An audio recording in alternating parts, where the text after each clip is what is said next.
Bonjour Cédric Burguin. Bonjour Inès. Alors nous entamons avec vous une deuxième semaine.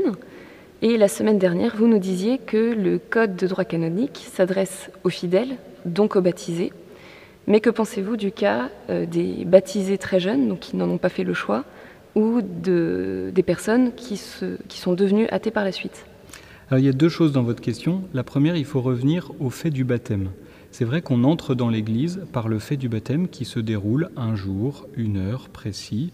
On a demandé à être baptisé. Alors on a demandé à être baptisé adulte ou on a demandé à être baptisé enfant. Et puis ensuite, il y a l'appartenance à la communauté chrétienne. Quand l'adulte il est baptisé, ça se fait à la fin d'un parcours. Et donc, il a fait toute cette catéchèse avant. L'enfant, il va être éduqué dans la foi ensuite, et donc il va apprendre progressivement à faire partie de la communauté chrétienne.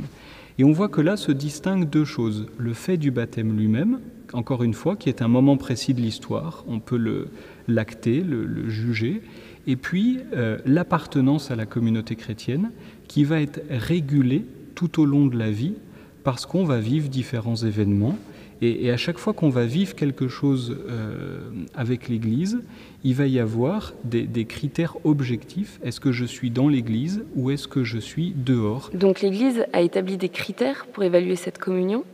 Comment est-ce possible? Est-ce que la communion n'est pas trop intime pour être évaluée? Alors là, on revient là aussi à deux choses. On est toujours un peu binaire. Le fait que la foi est effectivement quelque chose de très intime, et en même temps, elle est donnée par une communauté, on la reçoit d'une communauté. Et donc l'Église, elle ne va pas juger ce qu'il y a au plus intime de nous-mêmes, mais elle va se baser sur ces critères objectifs de communion, parce que le fait d'être dans l'Église, de participer à sa vie, de participer à sa pratique, de croire ce qu'elle croit, eh bien tout cela va être des faits objectifs sur lesquels on va pouvoir s'appuyer, de savoir est-ce que le fidèle, il est dans cette communion de l'Église ou est-ce qu'il est en dehors. Et c'est là-dessus que l'Église veut se pencher et c'est avec cela qu'elle veut discerner. Et quels sont ces critères objectifs alors? Alors le canon 205, il nous donne une trilogie de critères objectifs qui sont assez simples. C'est le critère de la foi, le critère des sacrements et le critère du gouvernement ecclésial. Le critère de la foi, c'est est-ce que je crois ce que croit l'Église ? Est-ce que j'adhère au message de l'Église, au message de foi qu'elle transmet? Les choses importantes, pas tout, il y a une hiérarchie dans l'ordre de la foi. Ensuite, les sacrements. Est-ce que je pratique la foi telle que l'Église me le propose? Si quelqu'un ne vivait absolument pas des sacrements, on voit bien que dans cette trilogie, la communion serait amputée d'un point essentiel. Et puis, est-ce que j'obéis à l'Église quand elle donne un certain nombre de critères, d'ordre pour cette pratique?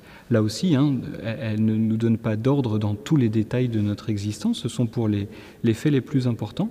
Et donc ça donne une trilogie très objective. Est-ce que je crois ce que croit l'Église? Est-ce que je pratique ce que pratique l'Église? Et est-ce que je vis ce que vit l'Église?